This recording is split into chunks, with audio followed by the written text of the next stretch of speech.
ବ୍ରହ୍ମପୁର ନିକଟସ୍ଥ ବେନ୍ଦାଳିଆ ଗ୍ରାମରେ ଶୀତଳଷଷ୍ଠୀ ଯାତ୍ରା ବଡ଼ ସମାରୋହରେ ପାଳନ କରାଯାଇଛି।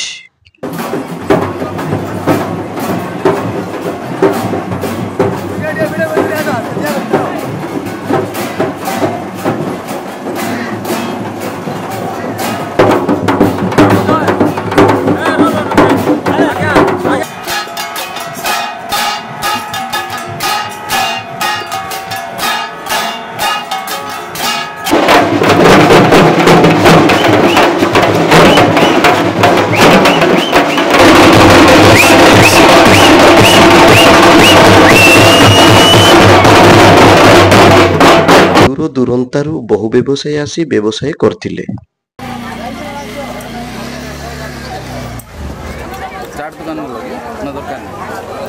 अच्छा यात्रा जते वर्ष हलानी आपण केते वर्ष हला यात्रा को आसी मो एबे आइले 3-4 वर्ष हला आसी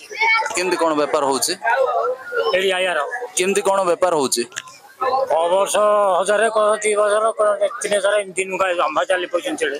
कन केते वर्ष हला कोलेनी प्रति वर्ष ए गां को यात्रा रे आसंती हां मु तो व्यापार करी 5 वर्ष हला मोड आगुड पिला दंड मु देखुची पितळ षष्ठी यात्रा होउची मु एबु 5 वर्ष हला मु एडी व्यापार को आसु अन्य कोठी भी जाउछन ना खाली यात्रा समय वर्तमान मु सारा ओडिसा बुलुची आ शीतल षष्ठी यात्रा हमर एटा हमर जन्म माटी तो बेली हम एडी पको। अच्छा व्यापार केमदी होची व्यापार भल होची व्यापार किसी भगवान दयार किसी असुविधा नहीं बहुत ଯାତ୍ରା ଉପଲକ୍ଷେ ରଜନାଟ ଭାରତ ଲୀଳା ଓ ଅନ୍ୟାନ୍ୟ ନାଟକର ଆୟୋଜନ କରାଯାଇଥିଲା। आपण जो भारत लीला जो अभिनय करछंती माने केउ पार्ट रे अभिनय करछंती सुभद्रा सरकार को तरफ रो किछि सहायता प्रदान करा जाउछि कि सार सेमती किछि नुह सहाय्य नाही तो शीतल षष्ठी यात्रा जनसाधारण को कोन वार्ता देबे आमे इदी किछरा बुझै कि जीवु आ सत्यभामा सुभद्रा अर्जुन दुआरी नै कि किछरा अभिनय जार अभिनय से बुझै दो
ସାନଖେମୁଣ୍ଡି ବିଧାୟକ ରମେଶ ଚନ୍ଦ୍ର ଜେନା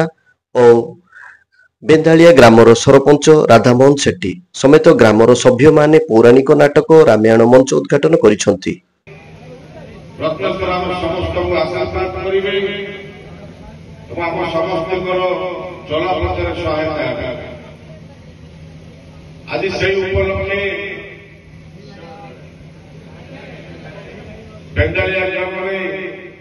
पूरे रामायण नाटक आयोजन करछंती